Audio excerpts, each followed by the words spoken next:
बताओ आज कहां तक आ रही है? ठीक है, बहुत अच्छे। 15-20 मिनट हिम्मत है, गर्मी तो नहीं लग रही है? तुम्हारे खून का उबाल ठंडा तो नहीं हो गया है? आधा घंटा बैठ जाओगे ना, आधे घंटे में प्यास तो नहीं लगेगी। धन्यवाद। जय भीम, जय भारत, जय मंडल, जय जोहार, जय संविधान। देखो, मुझे मीडिया के साथियों ने कहा कि हमें इतनी उम्मीद नहीं थी कि इतने लोग आएंगे।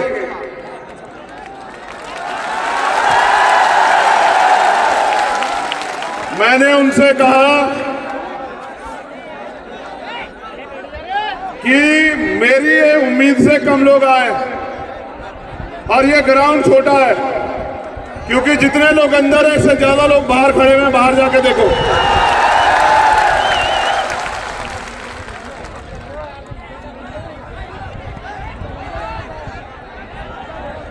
यहां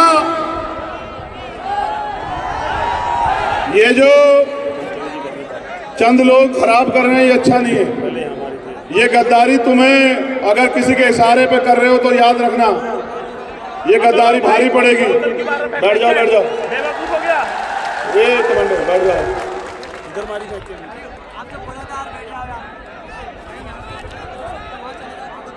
अब इधर ध्यान मत देना, मेरी बात सुनो बस, अब गौर करो। मैं मध्य प्रदेश आया 2 जनवरी को, ओबीसी महासभा का आंदोलन था। एयरपोर्ट पे जैसे हमारे लोग स्वागत में खड़े होते हैं, पुलिस के लोग खड़े थे। ताली वाली मत बजाओ, सुनो सिर्फ कि कितने बड़े षड्यंत्र होते हैं। हमारे नेतागण भी सुने, माला लेके खड़े थे स्वागत में। मैंने सोचा हमारे लोग होंगे, मैंने कहा धन्यवाद। तो मुझसे कहने लगे गाड़ी आ रही है, जरा इधर लॉज में, तब तक आप बैठ जाओ। मैंने भरोसा किया, क्योंकि हमारे बहुजन समाज के लोग सब पे भरोसा करते हैं। भरोसा किया, उनके कहे से बैठ गया तो मुझे महसूस हुआ कि ये हमारे लोग नहीं है। बाद में पता चला कि वो पुलिस के लोग थे। उन्होंने मुझे 12 घंटे डिटेन रखा एयरपोर्ट पे। मैंने उसी दिन ये तय कर लिया था कि जब अब की बार मैं भोपाल आऊंगा तो अपने साथ अपने इतने भाइयों को लेके आऊंगा कि सरकार की हिम्मत नहीं पड़ेगी मुझे डिटेन करने की। 1 साल के बाद वो दिन आया है। मैं आपको सामाजिक न्याय यात्रा की बधाई देता हूं। मैं आपके प्यार की, आपके विश्वास की, आपके संघर्ष की दिल से इज्जत करता हूं। लेकिन अगर मेरा दर्द आप नहीं सुनोगे और उस पर अमल नहीं करोगे तो मेरे जैसे 1 लाख चंद्रशेखर पैदा होकर काम करे, आपकी जिंदगी नहीं बदलेगी। ताली बजाना छोड़ के मेरे सीधे साधे भोले भाले बहुजन समाज के लोगों, मेरे दर्द को सुनो। आपका अपना खून आपसे कुछ कहना चाहता है। क्या मेरा दर्द आपका दर्द नहीं है? क्या बाबा साहब अंबेडकर का दर्द आपका दर्द नहीं है? क्या फूले, साहू, पेरियार, बिरसा, बाबू जगदेव प्रसाद कुशवाहा, जन्ना कपूरी ठाकुर, महामना रामस्वरूप वर्मा, बाबा साहब अंबेडकर, मां झलकारी बाई, मां अवंतिका बाई, मां उदा देव पासी, मां रमा बाई, मां सावित्रीबाई फूले, मां फातिमा शेख, मान्यवर दीना बाना वाल्मीकि और मान्यवर काशीराम साहब का दर्द आपका दर्द है या नहीं है? बताओ। क्या उनके अधूरे सपनों को पूरा करना आपकी जिम्मेदारी, मेरी जिम्मेदारी है या नहीं है? बताओ। आने वाली पीढ़ी आपको क्यों याद रखे? इस बात के लिए कि आप गुलामी को सहते हुए मरे, या इस बात के लिए कि आप गुलामी के खिलाफ लड़े? क्यों याद रखे बताओ। तो फिर समझो और सुनो। एक आजादी की लड़ाई लड़ी गई 1857 में, जो अंग्रेजों से आजादी की लड़ाई थी, मेरठ से शुरू हुई। इतिहास में बार बार हमें चंद लोग ये कहते हैं कि आजादी की लड़ाई में इन वर्गों का कोई योगदान नहीं है। हमारे योगदान को नकारते हैं। इतिहास सुनो। आजादी की लड़ाई 1857 जो 10 मई को शुरू हुई मेरठ से, उसके नायक कौन थे? माता दीन वाल्मीकि और कोतवाल धन सिंह गुर्जर, जिन्होंने अपने प्राणों का बलिदान देकर उस आजादी की लड़ाई की शुरुआत की। 1804 उदया चनार चोरा चोरी का जो कांड हुआ, उसका इतिहास पढ़ो। जिनको सबसे पहले फांसी हुई भारत में, अगर पढ़ना है तो तिलकाराम मांझी पढ़ो, पढ़ना है तो उदयदेव पासी पढ़ो, पढ़ना है तो टीपू सुल्तान पढ़ो, और अगर पढ़ना है तो चमार रेजिमेंट पढ़ो, अगर तुम्हें इतिहास पढ़ना है। द्वितीय विश्व युद्ध में जिन्होंने जर्मनी तक की फोर्स को बर्मा में धूल चटाई और गॉर्ड ऑफ ऑनर प्राप्त किया,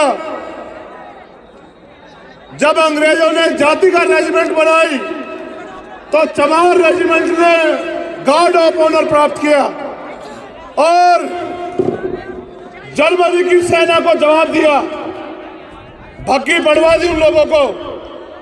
फिर वो वापस जीत के आए। जब आए तो सुभाष चंद्र बोस जी के नेतृत्व में आजाद हिंद फौज खड़ी हो चुकी थी। अंग्रेजों ने कहा, हमारे समर्पण को जानना चाहते हो? अंग्रेजों ने कहा कि चमार रेजिमेंट को लड़ना पड़ेगा आजाद हिंद फौज के खिलाफ।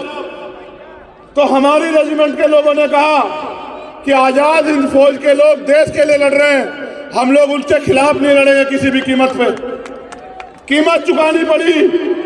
उन्होंने कहा तुम्हारी रेजिमेंट खत्म कर देंगे।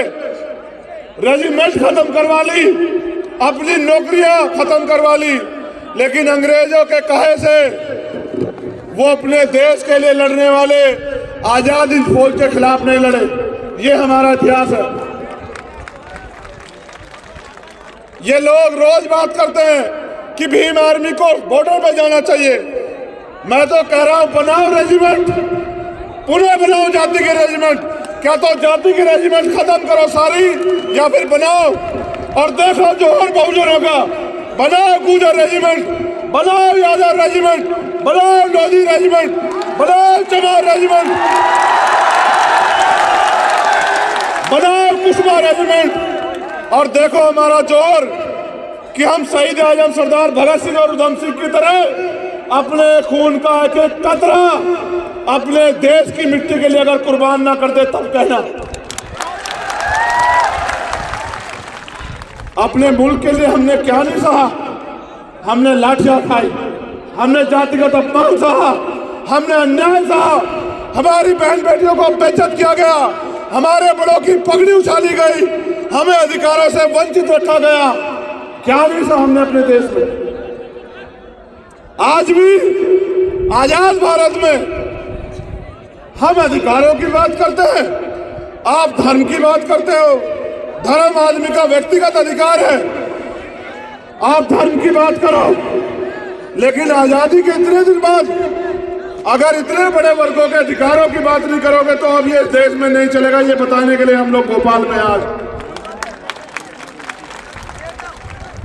जिन्हें इतिहास जानने का शौक हो और जो इतिहास को चुराना चाहते हो, वो इतिहास को पढ़ो। क्या जानते हो प्रतिहार के बारे में? क्या जानते हो सम्राट वीर बोध गुर्जर के बारे में? क्या जानते हो?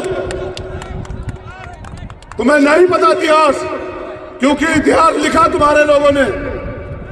मैं धन्यवाद देता हूं उन साथियों का जिन्होंने पिछड़ा आंदोलन किया, मेरे लोगों को भरे मंचों से गालियां दी, अपमानित किया, हमारे अधिकारों के खिलाफ बड़े बड़े नारे लगाए। मैं उनसे अपील करूंगा, भाइयों आप दीर्घायु हो, आपकी लंबी उम्र की मंगल कामना करता हूं। एक दो बार और आओ और बड़े पैमाने पर आके आंदोलन करो, जिससे मेरा टूटा फूटा है बहुजन समाज एकजुट हो जाए। तुमने एक आवाज लगाई, आज ये मंच देखो, आज ये मंच देखो। तुमने एक बार हमारे अधिकारों के खिलाफ आंदोलन किया, मैं आपका स्वागत करूंगा। आप पुनः आगे करो मेरे भाइयों, आप दीर्घायु हो, आपके लिए मंगल कामना है। जो काम मैं नहीं कर पा रहा था वो आपने करके दिखाया, आपका कोटि कोटि धन्यवाद।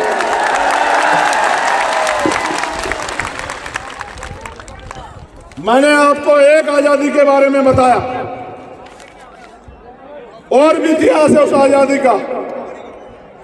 दूसरी आजादी तब मिली जब बाबा साहब अंबेडकर ने भारतीय संविधान में कमजोर वर्गों के आगे बढ़ने के लिए रास्ते खोले।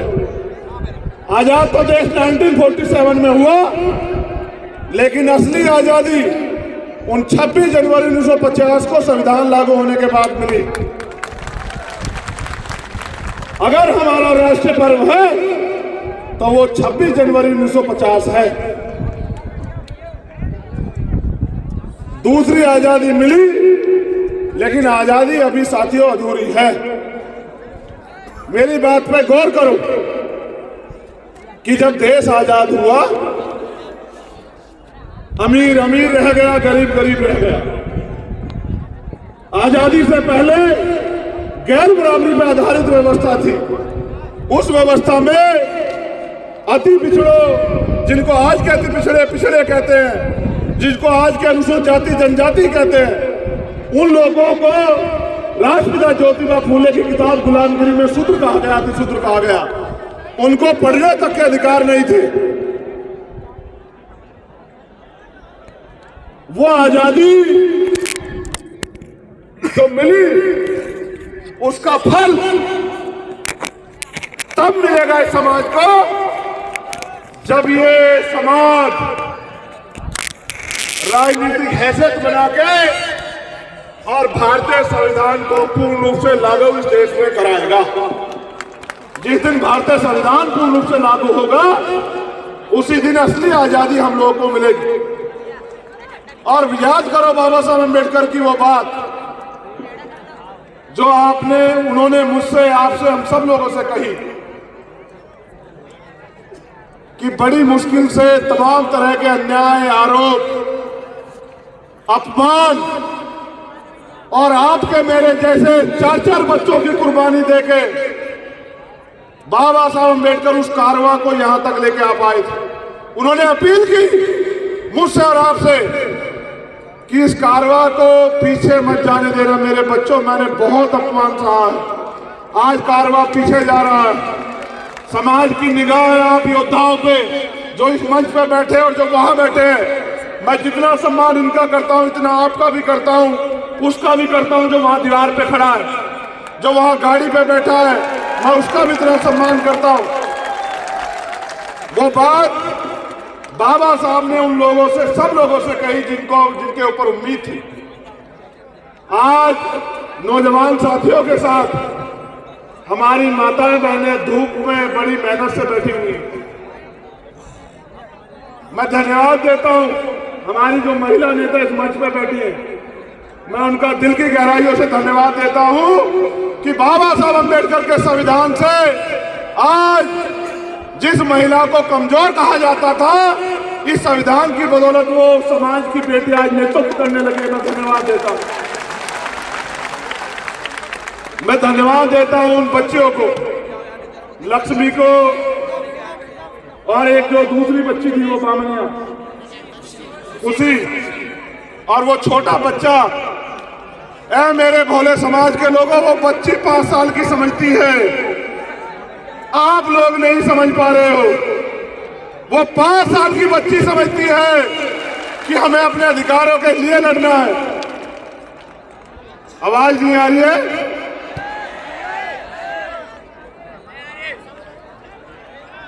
अब देखो बारी है क्या? धन्यवाद करता हूं यहाँ के प्रशासन के लोगों का, यहाँ की पुलिस के कर्मचारी अधिकारियों का। पिछला मुकाबला मुख्यमंत्री जी से था, इस बार आपके सम्मान में कह रहा हूं, एक व्यवस्था नहीं की आपने। अपने रिश्तेदारों के लिए 3000 की फोर्स लगा कर व्यवस्था कराते हो।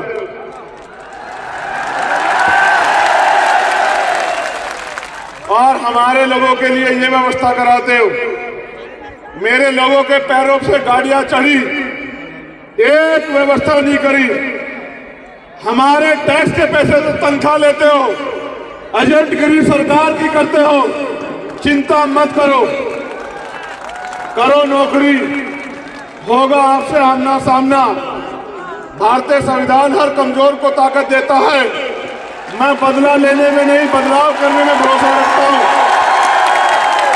जिनके लिए आज व्यवस्था नहीं की, वो लोग इस अपमान को समझेंगे और वो मेहनत करेंगे और इतनी ताकत बनाएंगे, कल उनको सलाम करना पड़े। आपको याद रखना मेरी बात को। मैं पुनः अपनी बात पे आता हूं। अब ये लड़ाई तीसरी आजादी की है। कौन सी लड़ाई है? तीसरी आजादी की लड़ाई लड़ना चाहते हो नहीं लड़ना चाहते हो बताओ। ये लड़ाई बिना एकता के नहीं लड़ी जा सकती है। मध्य प्रदेश में रहने वाले 90% समाज, जो बहुजन समाज है, पिछड़ा, दलित, आदिवासी और अन्य धार्मिक अल्पसंख्यक, उन लोगों को एकजुट होना पड़ेगा। उनके नेताओं को नहीं, उनके समाज को एकजुट होना पड़ेगा और अपने अधिकारों के लिए संघर्ष करना पड़ेगा। मेहनत करनी पड़ेगी, समाज को जाके जागरूक करना पड़ेगा, तब हम तीसरी लड़ाई की आजादी जीतेंगे। क्या आपको 2 अप्रैल का अन्याय याद है? जरा हाथ उठा के बताओ कितने लोगों को याद है।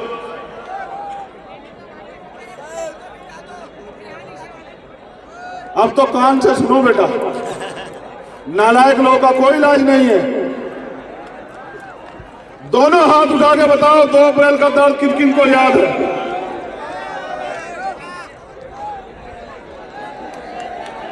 खून के आंसू रुलाए सरकार ने, खून के आंसू। हजारों लोगों ने जेल काटी, इतने परिवारों ने शहादतें सही,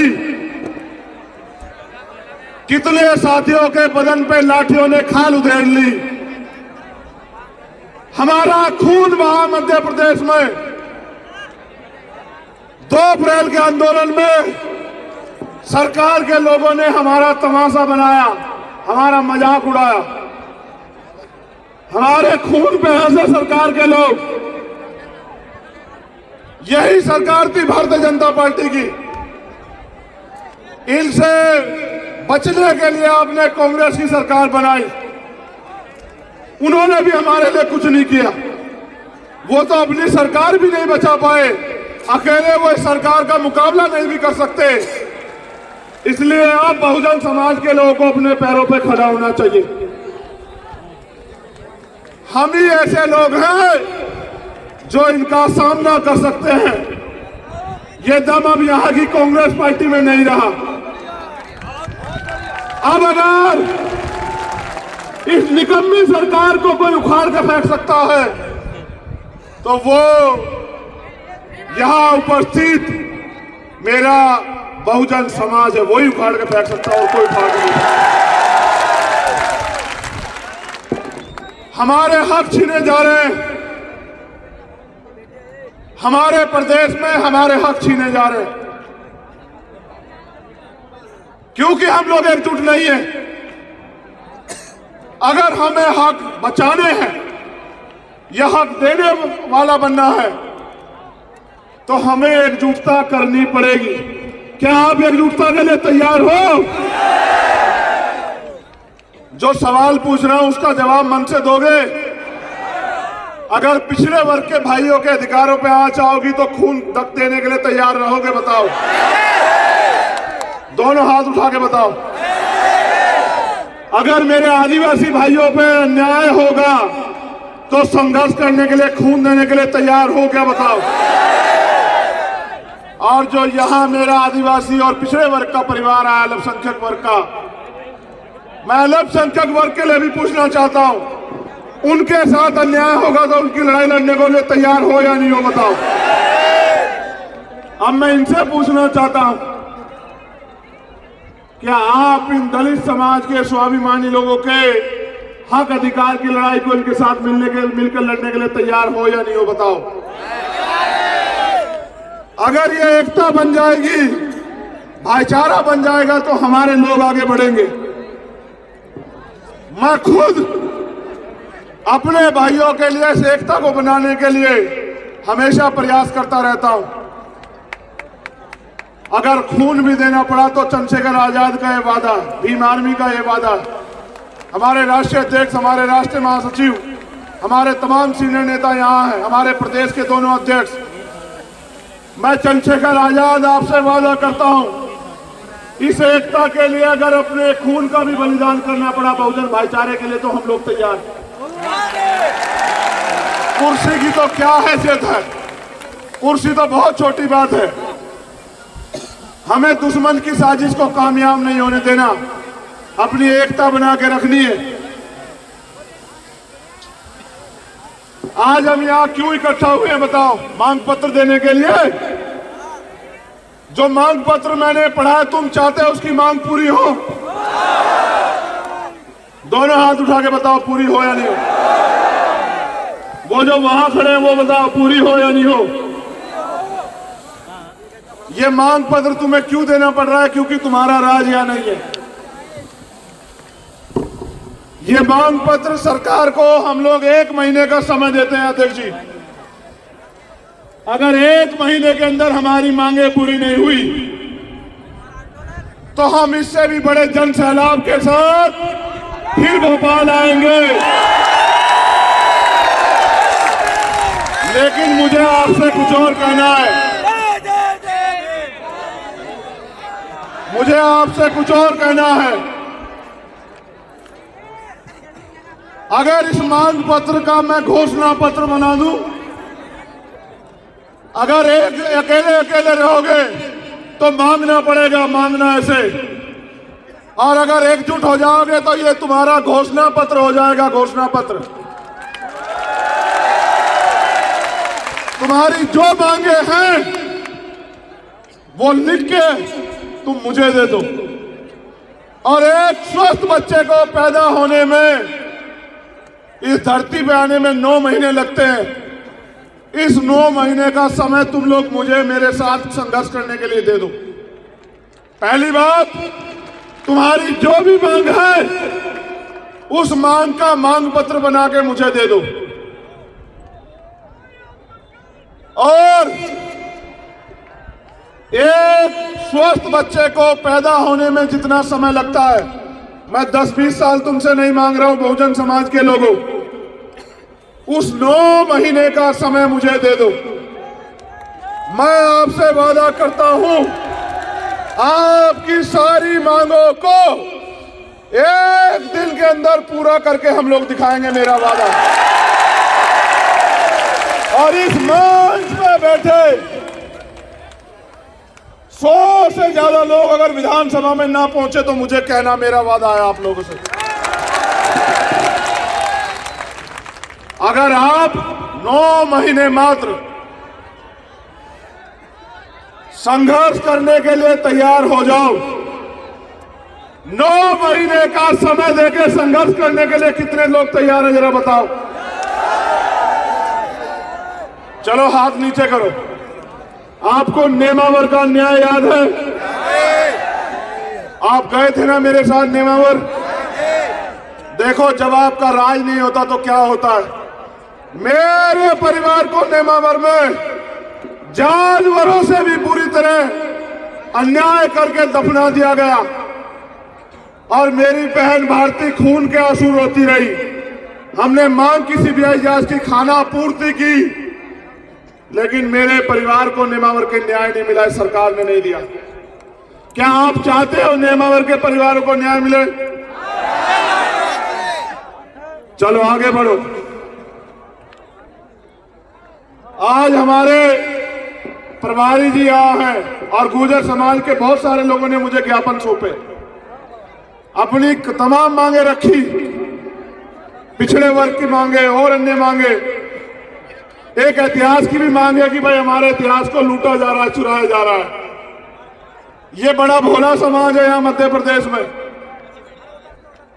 मैं उनको ये याद दिलाना चाहता हूं, अगर उनको याद हो, इतिहास से सीख लेनी चाहिए। अपना इतिहास बचाना चाहते हो ना, याद करो राजस्थान में 75 गुर्जर समाज के भाइयों को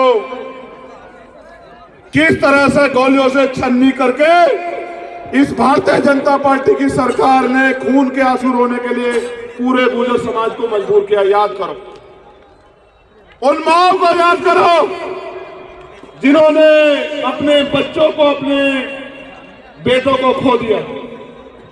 क्या बात करते हो?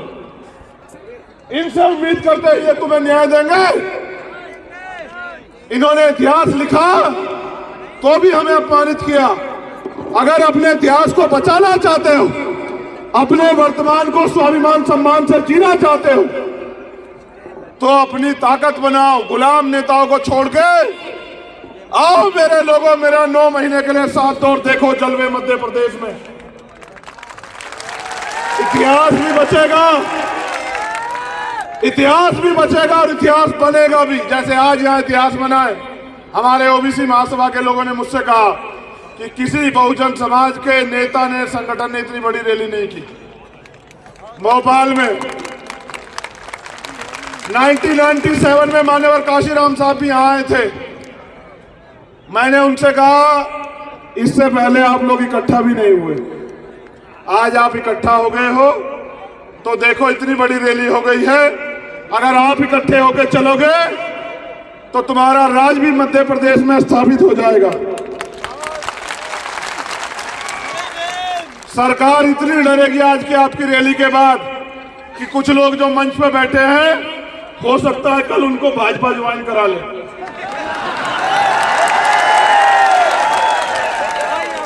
घबराना नहीं, एक जाएगा 100 आएंगे।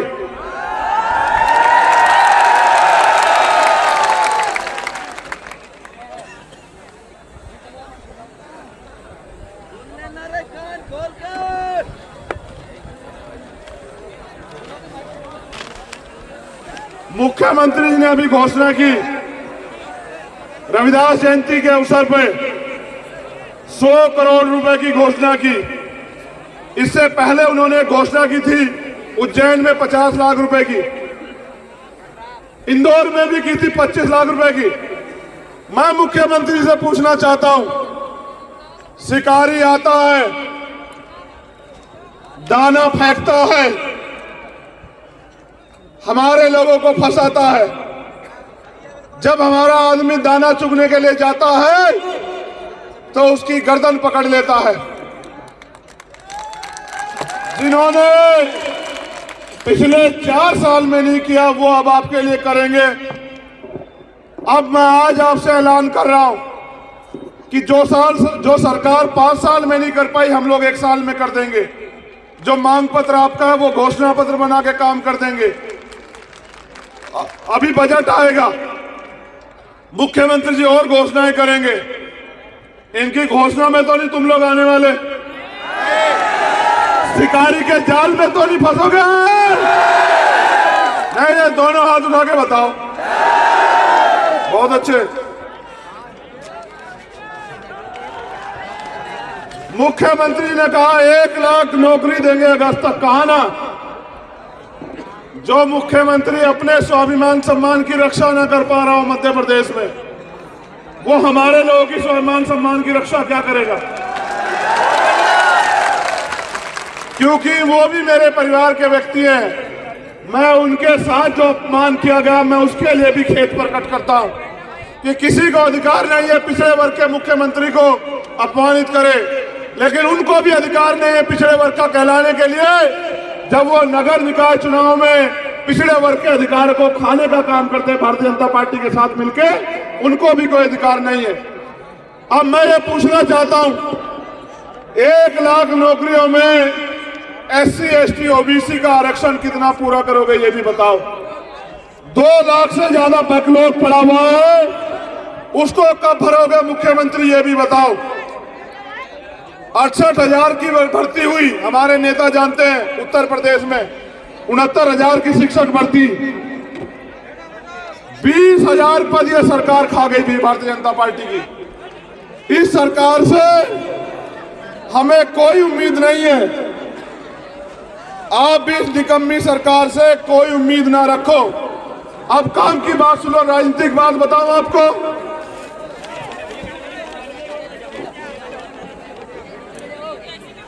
मध्य प्रदेश के शिवपुरी में करेरा में 6 वर्ष की मासूम बच्ची से अज्ञात लोगों ने,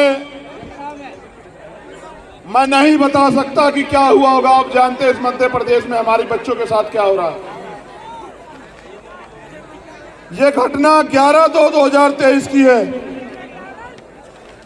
अभी तक भी कार्रवाई शायद नहीं हुई है।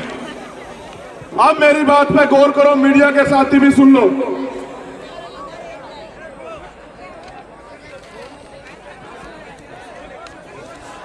मैं जो बात आपसे कह रहा हूं, अगर ये भारतीय जनता पार्टी और कांग्रेस कर दे तो मीडिया के लोग इस पे सवाल पूछना।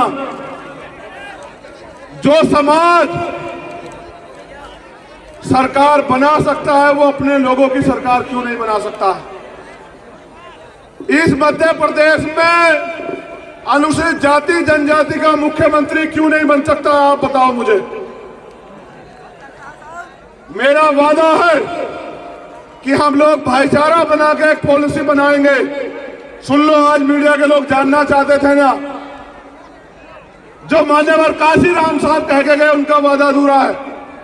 अगर मेरे आदिवासी समाज के लोग तैयार हो जाएं तो पहला आदिवासी मुख्यमंत्री हम लोग बनाने का काम करेंगे मध्य प्रदेश में। और जाओ बीजेपी कांग्रेस के लोगों को कहो कि वो बना के दिखा दें। वो बनाएंगे तो राज्यपाल या राष्ट्रपति, जिनके हाथ में कोई पावर नहीं है, सिर्फ दिखावा करेंगे। बहुत नेता तैयार हो गए हैं मेरे आदिवासी परिवार में। तुम लोग मोर्चा, मेरा वादा है कि पहला आदिवासी मुख्यमंत्री मध्य प्रदेश में हम लोग बना के दिखाएंगे। इसी बात, एक अनुसूचित जाति का उप मुख्यमंत्री, एक अन्य पिछड़े वर्ग का मुख्यमंत्री उप मुख्यमंत्री और एक अल्पसंख्यक समाज का उप मुख्यमंत्री, ये 4 ताकतवर लोग हम लोग अपनी सरकार के जरिए मध्य प्रदेश में बना के दिखाएंगे।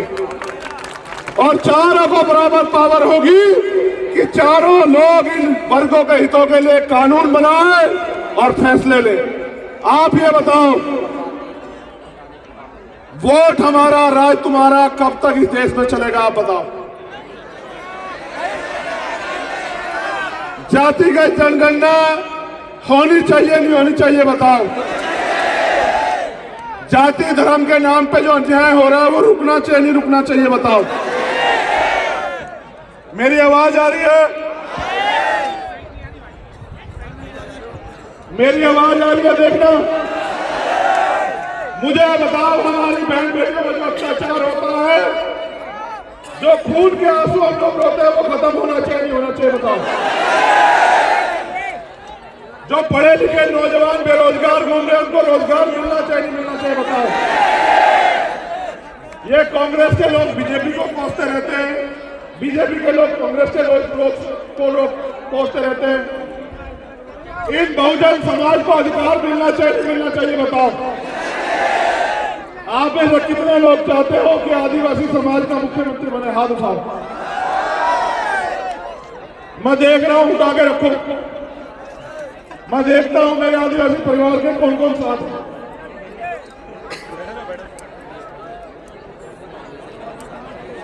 बैठ, हाथ नीचे कर लो। तो जैसा मैंने आपसे कहा कि सपने उन्हीं के पूरे होते हैं जिनके सपनों में जान होती है, और पंखों से कुछ नहीं होता दोस्तों, हौसलों से उड़ान होती है। 1 महीने का समय हम लोग सरकार को देंगे कि सरकार हमारी मांगों को माने। अगर सरकार ने हमारी मांगों को नहीं माना तो 1 महीने के बाद हम लोग रणनीति बना के बहुजन समाज में भाईचारे के सम्मेलन चलाएंगे और बहुजन समाज के लोगों को अपने पैरों पे खड़ा होने के लिए तैयार करेंगे। मेरे जाने के बाद ये हम गौर करोगे, हमारी एकता को तोड़ने के लिए झगड़े कराओगे। वादा करो मुझसे कि अपने लोगों से नहीं लड़ोगे। आप लोग वादा करो, अगर लड़ोगे तो दुश्मन की नीतियों के खिलाफ लड़ोगे, एक दूसरे की ताकत बनकर लड़ोगे, एक दूसरे के खिलाफ नहीं लड़ोगे। बताओ, करो वादा मुझसे, दोनों हाथ लगा वादा करो। अपना